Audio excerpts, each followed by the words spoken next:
ফুটফুটে এই ফুলগুলো কি ফেলে দিতে ইচ্ছা করে?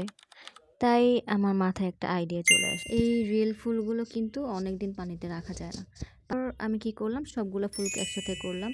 যতটুকু পচে গিয়েছে অতটুকু পচা অংশ কেটে দিয়েছি। তারপরে যে পলিথিনটা প্যাক করা আছে এই পলিথিনটাও কেটে দিলাম।